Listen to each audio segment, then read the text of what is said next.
Yep, I feel your pain. Giving medications to cats can be an absolute nightmare, and I've had to do it a lot over the last few months, especially with Romeo. And I think I've perfected it now, so I'll share with you my tips of how I've made my life easier.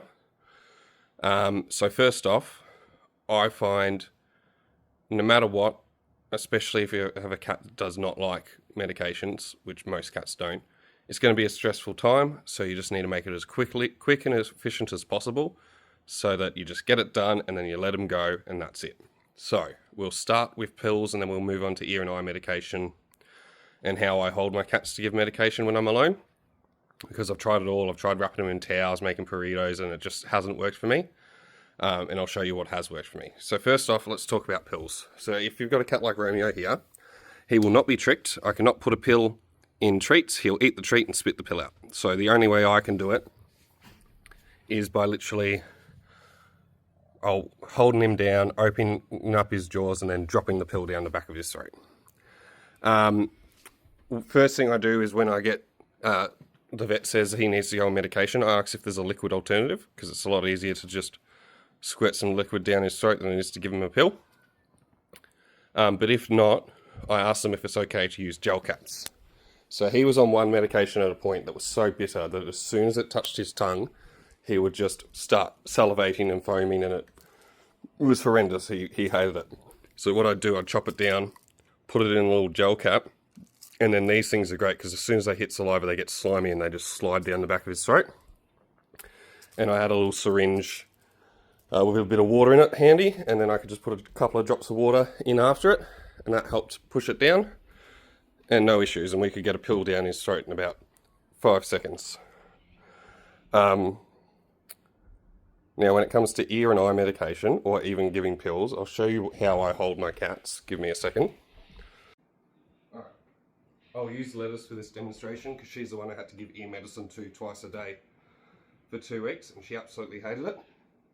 So I just go down in between the knees. You're not sitting on them, you're just putting pressure. Cross your feet at the back because they will back out. Now she's in there.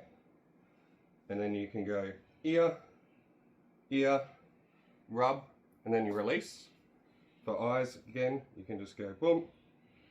For a gel, you just want to put it in. You don't want to touch her eye with the actual end of the tube.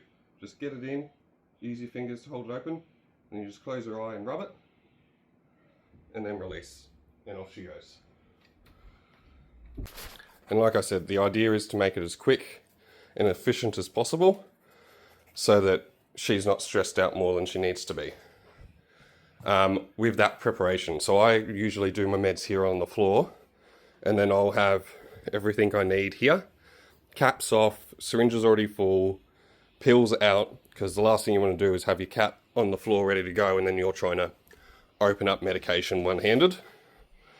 But yeah, and then you said the cat's hiding, so Lettuce did that because it was such a regular thing. In the morning she knew it was coming, so she'd hide and hide under the bed until I'd gone to work so she could avoid it,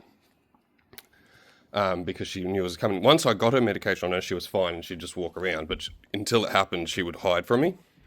So what I had to do was in the morning after I fed her, I'd scoop her up real quick, put her in the crate for like 5 minutes while I set everything up. Then I could grab her out, give her her meds, let her go about her day, and it was all done within 30 seconds. But yeah, that's what I do, and that's my tips. And it's worked really well for me. And we all do it with no fuss, no muss, and get it done quickly. And yeah, I hope this helps. Thank you.